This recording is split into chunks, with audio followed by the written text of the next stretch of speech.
Okay, so for our last talk today, we are remotely from Google.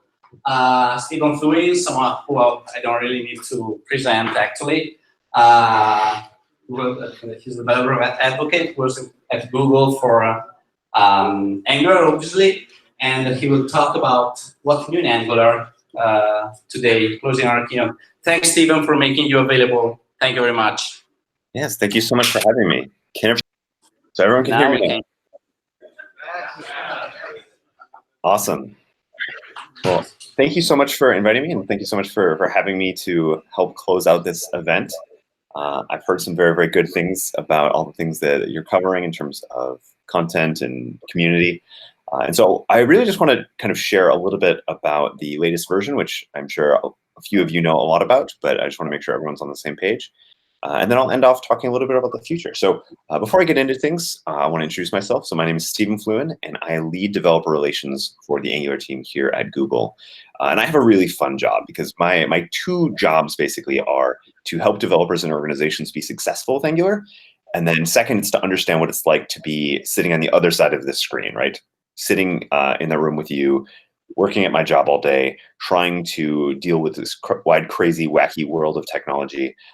And really, in many ways, stop focusing on the technology and kind of get back to work and try and focus on creating value for my users. And so trying to represent all of those needs and all of those values onto the Angular team so that as we continue to evolve the platform, we're taking that into account, we're representing that across the board.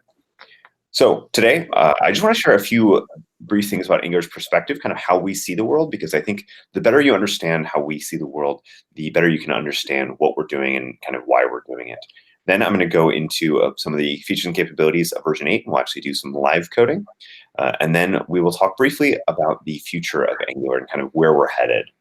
So let's dive in. So I love to begin almost every presentation with this list of values, where these values really represent and give you insight into the sorts of ways that we prioritize our work. So first, we have apps that users love to use, because at the end of the day, although we care about developers, everyone in this room is really working to benefit a user. No matter what application you're building, no matter what software you're building, we ultimately do this for the humans that are around us. And so we think that that's a really important thing to acknowledge because we want to empower you to be serving your users as well.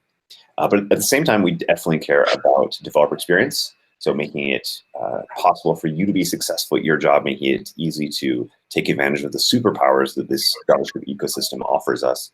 And lastly, we care about a community where everyone feels welcome. And this is really, really critical to our success. If you look back over the last 10 plus years, even back into the days of AngularJS, we have been very, very successful because of the people in our community. Because we're not doing this alone. We have contributors, we have people filing issues, we have people that are building on top of us, libraries and tools and documentation and consultancies. All of these things are part of what make us successful. And so I want to acknowledge just a couple pieces of that community. So the first thing I want to acknowledge is a group out there called NG Girls, which is a fantastic organization that's focused on training kind of new developers and making them effective in Angular. And so if you check out nggirls.org, they actually have events now all over the world. And if there isn't an event in Italy yet, which I'm not sure if there has been one, but I would really kind of look to everyone in this room to say, hey, is this something that would be value to us? And maybe work together to volunteer to put together one of these events. The other thing that I love, especially in my job, where part of my job is to just kind of follow what's going on across the internet, is that I see new tools and new communities pop up every single day. Whether it's this tool that I'm showing on the screen, which is a tool called XLayers, which is from a gentleman named Wasim, where he built a tool to visualize sketch files as kind of in an Angular application as Angular components. And the level of kind of just innovation there, I just really love, because he's solving problems for himself and for his community, problems that we don't see because we're not trying to solve those same sorts of things. And this is kind of a really essential point of why Angular is so successful. But we also see this kind of across the board, right? Every day new communities are popping up. I think if you look across the world this year, there was something like 8 or 9 new Angular conferences, everywhere from Germany to Malaysia, all across the board. And so this community is very, very essential to everything we do. We do releases every 6 months, and in the beginning, we got a little bit of flack for this, but I think a lot of the community has kind of gotten on board with some of the things that we're doing, where we do releases every 6 months. And so the benefit there is that you actually have a high degree of predictability about what's coming in Angular. And because we follow semantic versioning, you can always know exactly what to expect. So we only do any sort of breaking changes twice a year. And so teams plan around this, teams build into this. But just because we can do breaking changes twice a year doesn't mean we want to break anyone. We actually spend a huge amount of our time, I would say almost the majority of our time, making sure that the entire community can go with us as we continue to evolve and build out Angular. And so for the kind of history since 2.0, every major release has been easier than the last. And one of the examples of this, one of the stories that we're hearing, is that because the majority of because we're putting all this work into it, the majority of the applications use the latest. So as of 8, the majority of applications out there were on 7. As of 7 coming out, the majority of applications were on 6. So how many people here are on version 7 today? Awesome. How many people are on version 8 today? Awesome. So this is a great opportunity for us here today. And so one of the things that we're trying to do is we're really trying to pull the entire ecosystem with us. So we feel like we have this really unique opportunity because we're so opinionated, because we control the kind of end-to-end Angular experience in many ways. We have the opportunity to keep everyone up to date. And the way that we do this is that we try and automate with schematics and the commands ng-add, ng-update, those sorts of things. Because we actually, at Google, how it works is that there's over 1,000 Angular projects in Google.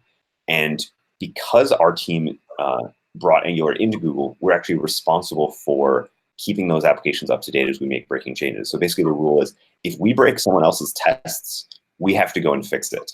And the effect of this is that we could not go and fix 1,000 applications manually, right? That's just not sustainable as the number continues to grow. And so within Google, we have to have really, really good tools to automate this process. And so what we're doing is we're using those same automation tools to bring the entire ecosystem with us. And another kind of really important part of that is that we don't just want to do this with Angular. We want everyone in this room to do this, where if you're building a library that's consumed by another team, you're building a tool, you're building applications, you're building standards, all these sorts of things, we want you to bring everyone with you as well. And so that's why we've baked in all these great schematics tools into things like ng-update so that you can bring your ecosystem with you as well. One of the stories that we've heard is that, for example, Fidelity, the bank, the investment company, they actually keep their entire company up to date with their component library by using schematics. And so everyone follows the same standards, everyone follows the same practices. All of the code across the company from all these various different teams looks similar because they're doing this. And another part of us pulling the ecosystem with us is really trying to embrace the future, because how we build JavaScript applications is not fixed. And part of this is because user expectations aren't fixed. And so Angular is really trying to embrace the future and bring kind of everyone along with us. So one of the teams that's doing this really well is Air France at KLM. They actually did this really great blog post about how it took them a day to update the full platform to version 7. And how they wanted to do it even faster with version 8. We should definitely check in with them to see how their 8.0 update went. But we want to get to a point where we stop talking about the version numbers in many ways. So the version numbers will always be there, right? Like we still talk about Chrome 76, Chrome 77, but for most use cases, we just want it to be, it's just Angular, right? If you write a blog post on how to use forms, it's going to be pretty similar year to year to year. If you write a blog post about how to do templates, how to do components, all these sorts of kind of core technology pieces, they're not changing very quickly. And then that's by design, because while we still want the ability to innovate and change things and make things better, we want to make sure that we're keeping all of your knowledge viable and all of your knowledge accurate as we continue to change things. And if you're an Angular developer, life is actually pretty awesome now. If you look back over the last few years, we now have the CLI. We have these things like differential loading that landed with polyfills in version 7.3, I think. We have this really strong idea about dependency management where you can use ng-add and ng-update to invert the relationship with your dependencies and give them more of the responsibility. We have really good accessibility on all our components and tools to allow you to do that. And we really try and make it easy to both upgrade from AngularJS and to stay up to date in Angular. Angular's got a huge amount of momentum. So we grew over 50% in 2018. And so kind of Angular continues to explode. The Angular adoption continues to kind of impress us. So thank you to everyone in this room. So now what I want to do is I want to turn over to Angular today. So we just, as you know, released in the last few weeks version 8. And version 8 is both kind of a technology piece, but there's also a few community pieces that are going on. One of the things that we're doing is we are focusing on this idea of a collaborators program. So historically, there were kind of the Angular team, which included our team, a few contractors. We had a whole bunch of people from the community that actually dedicate their full time to our team. But then we have all these kind of fantastic GitHub contributors. And what we wanted to do is we wanted to find a way to elevate the kind of open source contributors that find us on GitHub. And so we've created this collaborators program to help mentor and to help support contributors that are active in our repository. So the basic idea is that we're finding the top contributors that are just kind of coming in, helping us triage issues, helping us send PRs, get PRs in, and we want to give them a little bit more support. We want to help mentor them, help them get their PRs in, help them understand where Angular is going so that they can be more effective, which is ultimately going to help the entire ecosystem. So taking this idea of like open source and anyone can come and join us a little bit further so that we're not just letting these things come in the front door, but we're kind of guiding them in and helping the whole community. All right, so let's talk about version 8. So one of the headlining features is called differential loading.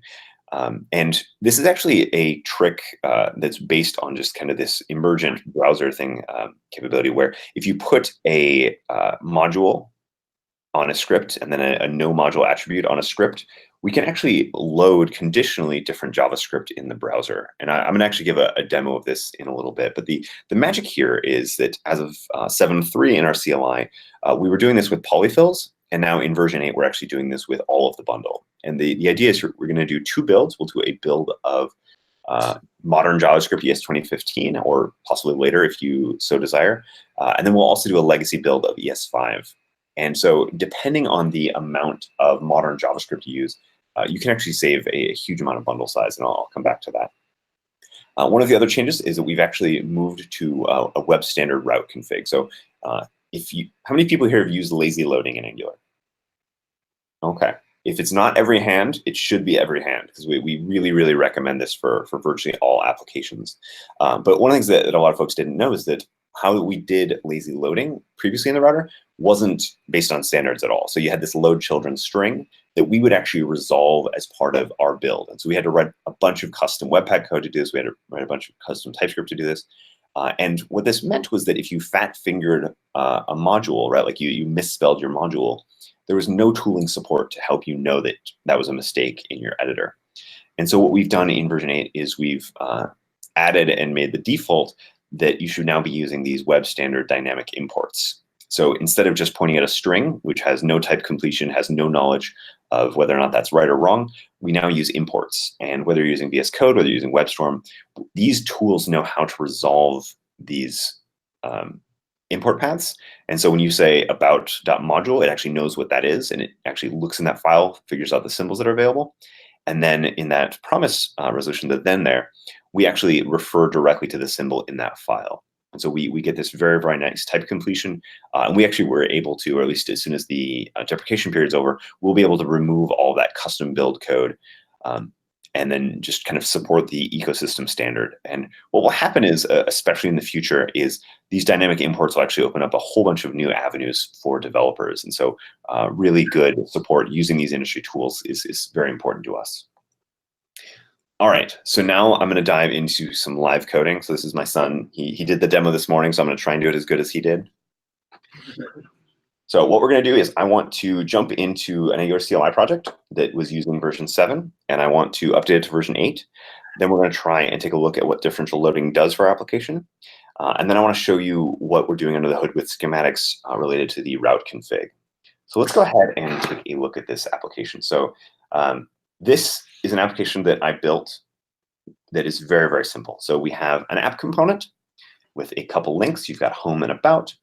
You've got a routing module that knows how to route to home, and you've got about as a lazy loaded module here. Let me make sure this is big enough so that everyone can see it. And then in the lazy module, you have just a single about component. So a very, very simple application. This will probably take you about 5 to 10 minutes to build. And if we look at it in the browser, it looks a little bit like this. So we're on our local dev server. You've got home, you've got about.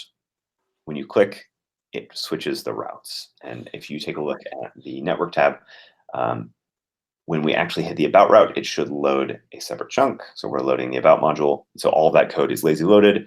And this is exactly how you should be doing most applications. But if we take a look, this is actually a version 7 application. So the application's a little bit out of date. So what we're going to do here is I'm going to go ahead and use the tools to update it to version 8. So I'm going to say ng update at Angular core at Angular CLI.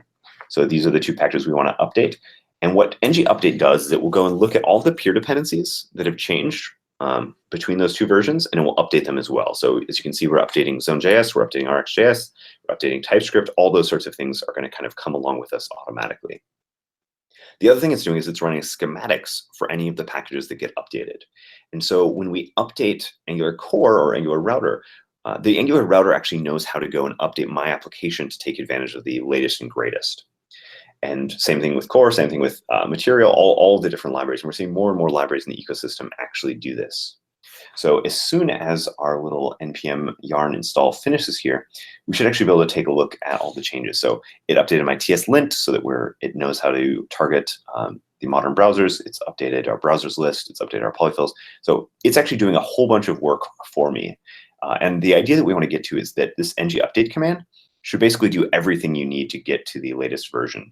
We have another tool out there called update.angular.io, which can walk you through the entire process. So if you want to do it more manually, you want to understand what's happening under the hood, you can definitely use this tool. It will show you, hey, here's some changes to selectors, here's the changes to the node version, all these sorts of things. So if you need a deeper understanding of what's going on, definitely check out update.angular.io. But in general, what we want is we want this to just kind of happen for you automatically. And so if we go look into our app component, we'll see nothing's changed here. But if we look in our routing module, it's actually replaced that string import now with the automatic import. And so this is where you get that completion that I was talking about, right? So TypeScript knows what's in this file. And so it knows if app module or about module is actually valid. So that's actually one of the big changes. And we can really see this change if we do a ng build -- prod. And so what you'll see, the first thing you'll notice is builds take a tiny bit longer, because what we're actually doing now is we're doing two builds. We're doing an ES 2015 build, and we're doing a ES5 build. And the benefit here, as I said, is we're shipping down the smallest package to the browser that it can, that we believe we can ship.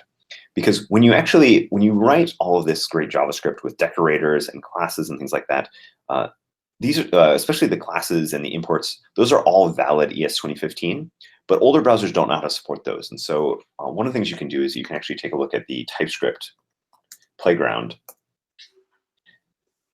And you can actually see what happens when you do things. So if I, for example, may say class, my class, this modern ES 2015 actually gets converted into this classic ES5, right? So it's much more verbose. Depending on the features you use, it can be many, many times more verbose. And so by shipping and doing two separate builds, we actually get to take advantage of both of those with the browser doing the selection. So we don't actually ever transfer anything over the network that's not targeted to that browser. And so this is a strategy that actually, again, came from the community. It was a contributor named Manfred Steyer actually built a version of this, and then we worked with him to bring that into the core of Angular.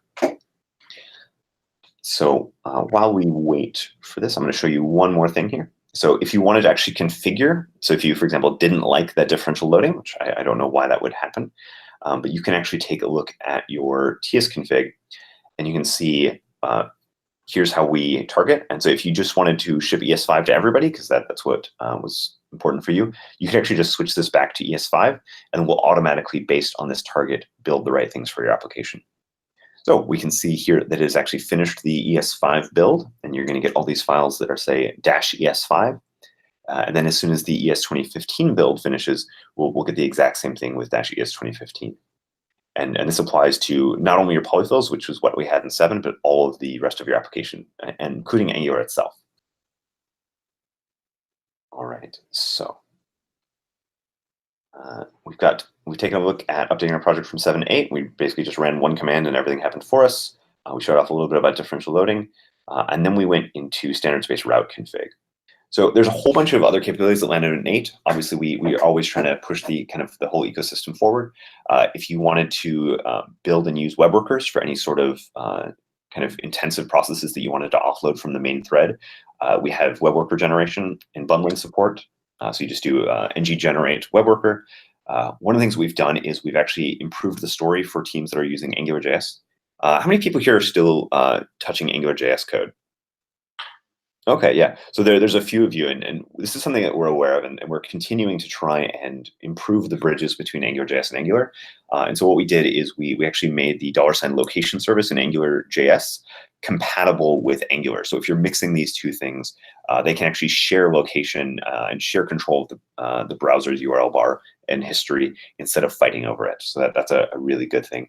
And we've made it easier to lazy load in AngularJS. So the idea that we want to get people to is that you're building an Angular application where if you still have legacy pieces, parts of your application capabilities that you don't really touch very often, you should be able to lazy load those in. We also see we've shipped a bunch of new experimental components as part of the CDK and material. You can check those out in the repo. It's just called CDK experimental or material experimental.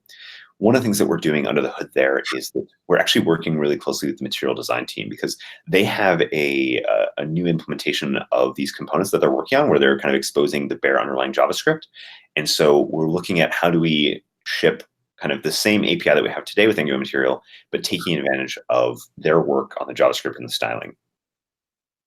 This will also help ensure consistency across applications, even if you use different technologies. If you write schematics yourself, we've actually introduced a few new APIs in our CLI. So you can actually modify the workspace via a programmatic API instead of just loading the Angular JSON file via your kind of JSON and file system tools. And one of the most important parts of V8 for people that are building libraries and people that are contributing to the ecosystem is that we've released a set of APIs that we call the builder APIs that really let you tap into how Angular does build. So you can think of schematics as connected to commands like ng-new, ng-serve, ng-generate. And then you can think of builders as what is running ng-build, ng-serve, ng-test, those sorts of things. And so you can think of this as kind of us expanding our scope. So if you go all the way back to AngularJS, that was really focused on rendering. But then flash forward to now where we added kind of more of the end-to-end story, right? Now we do scaffolding, now we help you test, now we build. Angular applications look like good applications day one instead of 3 months later you finally added some minification or some productionization of your code. And so we really want to continue expanding that. So we looked at kind of the developer lifecycle and we found out that most developers wake up in the morning and go to sleep at night. And so we're looking where could we help here? And so one of the areas is once you've actually built your application, you actually have to go and serve that application. And so one of the things we've been doing is we've been working with partners like Firebase, like Azure, like Netlify to use these new builder APIs to integrate, build, and deploy. So as of 8, if you ng add AngularFire and you run this ng run command, it combines build and deploy.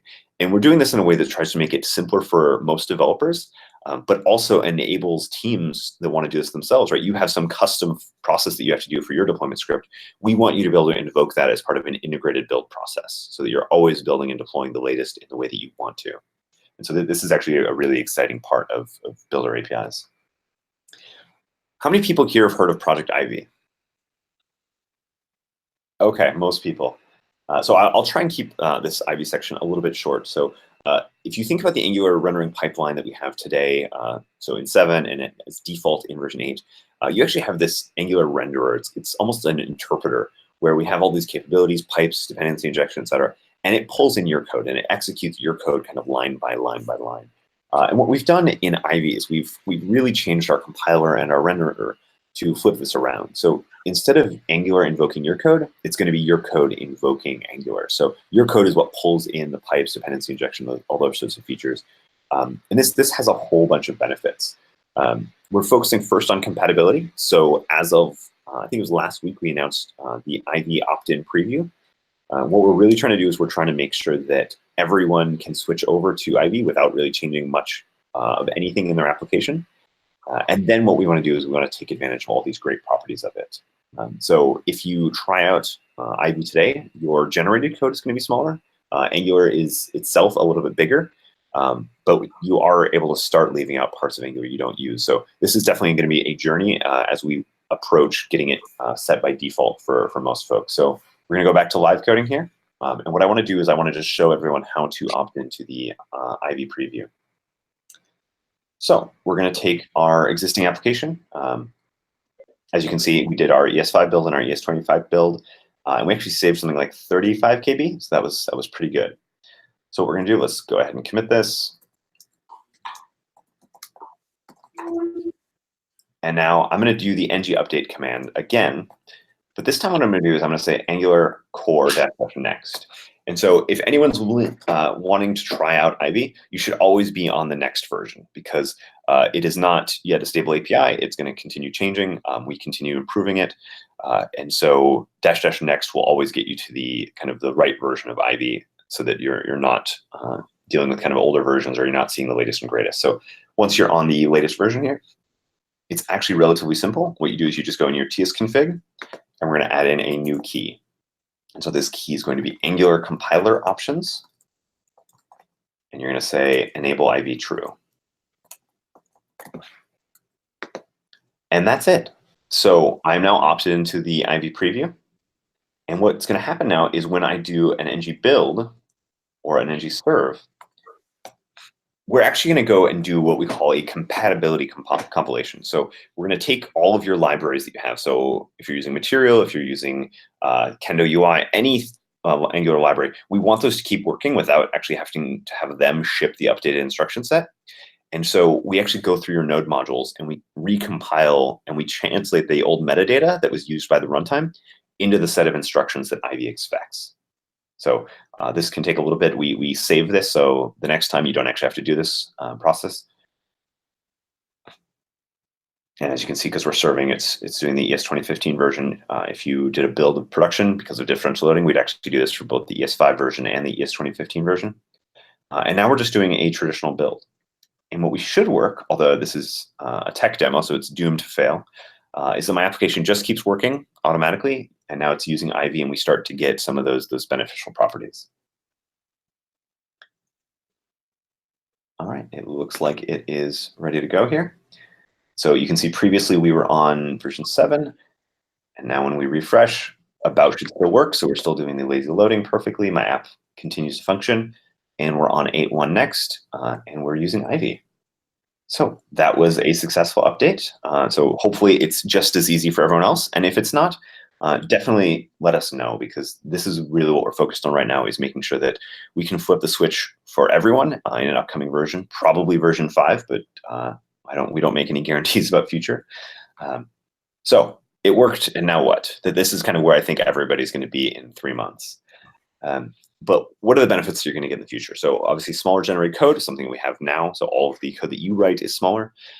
We're working very hard to optimize it so that if you don't use pipes, for example, we can leave out all that pipe code. If you don't use sanitization, we can leave out sanitization. All these sorts of things that are a little bit interesting.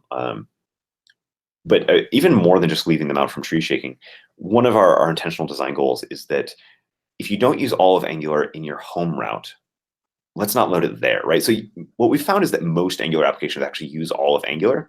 And so the whole idea of leaving out parts of Angular not using, it's a little bit overhyped. But when it comes to lazy loading, that is a place that we can actually take advantage of this, right? If you have a very, very simple home route, we want that home route to be very, very fast and leave out the parts of Angular. And then let's only load the parts of Angular you need when you jump into an editor interface, or when you jump into more complex parts of the application. We have something called locality, which I'll come back to, but the idea should be more incremental builds, easier lazy loading. So right now we have module lazy loading using the dynamic imports, as you've seen. But there's actually a huge amount of opportunities to do things like lazy loading of components, lazy loading of reducers, all those sorts of things once we get to an Ivy world. So one of the design goals of Ivy was that we should have locality. So right now when you want to build an Angular application, we actually have to have some global knowledge, because we have to resolve all the metadata. We have to go figure out all the selectors and how they match up based on the module that we're compiling. And we want you to be able to do more of this in isolation. so that you can do incremental build. So if we don't change a module of your application that someone else depends on, we don't want to have to recompile it. And so that's one of the kind of long-term design goals.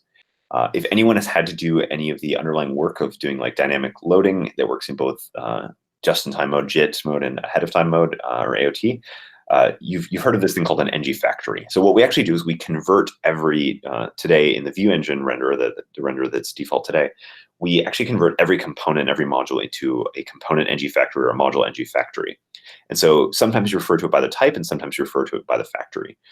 One of the big things that we've changed in Ivy is that we don't have factories anymore. We just store all of the metadata from the decorator as a static property on the class. So that's a big benefit that will make building sorts of advanced tools much, much easier.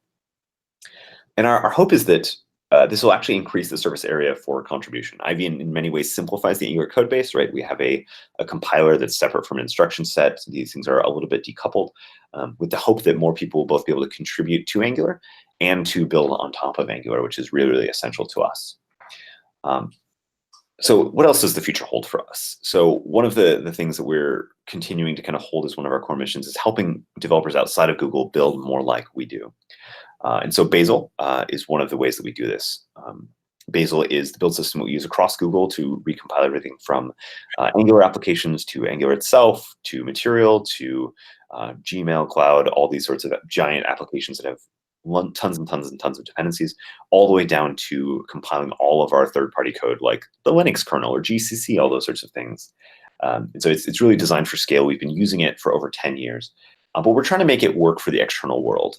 And so we're really not trying to replace Webpack, because Webpack is kind of an essential part of the ecosystem, but we're trying to augment Webpack by helping it with the things that we know we can do very well. So in Bazel, we're very good at incremental builds, right? We can understand a dependency tree, whereas in Webpack, the build capabilities there, every build step actually requires global knowledge. And so it's very hard to make it incremental. It's very hard to optimize. And so we feel like Webpack plus Bazel is actually a really, really nice technology. And so the opt-in preview, we're going to be sending out the instructions out in the next week or so. We've actually, all this is live on the internet. So if you just kind of Google Angular Bazel, you can probably find it today. But we'll be trying to make this very, very easy for people to opt in and try it out. And there will actually be two modes. There will be a mode where everything works just like it does in the CLI, kind of we hide Bazel from you. And then there will be a more advanced mode where you can actually get Bazel files on disk, which is what would give you the capability to actually define these finer grained build targets that all depend on one another. And that's where we feel like companies are going to get the biggest advantage, where when you know the hierarchy of your application, you can actually say, we don't need to rebuild this app unless this app changes, those sorts of things. And then you just write out build Bazel files out to disk, and then Bazel would use those to take advantage of those incremental builds, parallelization, all these sorts of great capabilities. One of the features that Bazel will unlock for a lot of developers is remote build execution. So why run your CI on one machine when you can use hundreds or thousands? So this is actually the only way Google's able to do what we do, right? If I had to build an Angular app with all the third-party source code all the way down to Node and TypeScript and all these things within Google on my own machine, I could never do that. But by having this kind of shared execution incremental build pool that's shared across Google, we can all be much, much more efficient. There's also lots of other exciting technologies that we're working towards. So there's a lot of interest right now in things like pre-rendering applications, doing more server-side rendering, and really expanding our opinionated approach out to deployment and serving, because we feel like Angular today is really, really good at helping JavaScript developers build and ship applications, but it's not really helping developers serve applications. And we've seen a huge number of teams make mistakes, like not doing content compression, not caching the files in the right way at the right times. And so we're kind of expanding our opinionation to include that serving level. And one area that we're actually working on this at the forefront of things is on Google Shopping Express, where the first time you load Google Shopping Express on mobile, you don't actually get an Angular application. You get a server-side rendered Angular application with a couple Angular elements in it. So just the pieces that need to be interactive are interactive. And then what we do is we download Angular in the background, bootstrap it in the background. And then on the first route transition, the first click that a user makes, that's a client-side transition, and we kind of blow away the DOM.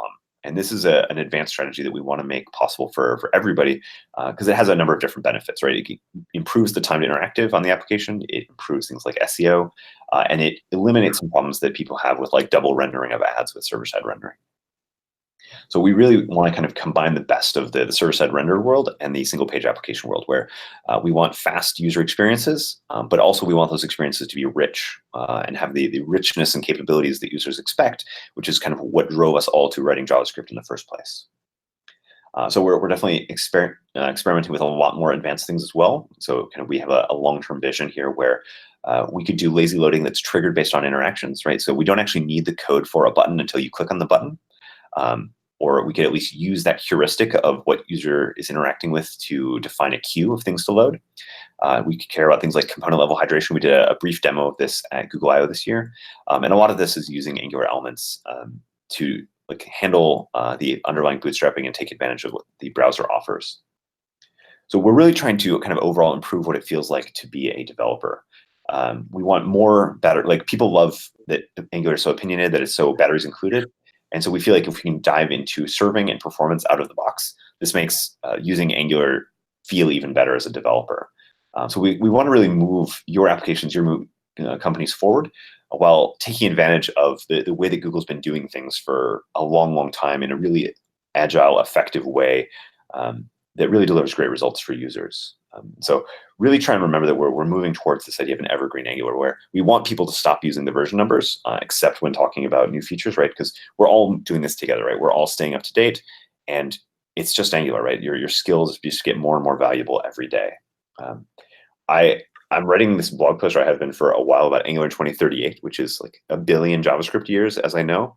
I really do think Angular is still going to be a really great way to build applications in 2038. And I know that's kind of an outlandish prediction. So what you should do is you should set a reminder on your calendar. So if you go to calendar, hit the letter G, you can type in 2038. And then what you can do is you can tweet me in 2038 and tell me how wrong I've been.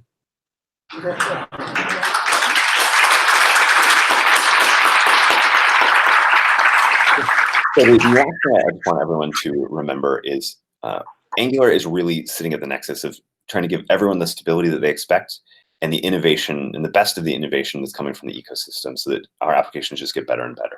Thank you so much.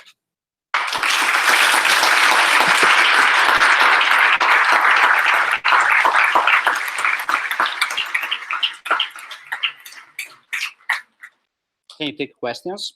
Sure. Any? Okay. So is there any question, guys? You have Stephen Fluent here. Yeah, I answered all the questions. I did a good job. Yeah, perfect. Okay. You sure? Yeah. Okay. Thanks so much, Stephen. See you. Thanks everyone. for coming virtually. Thank you so much.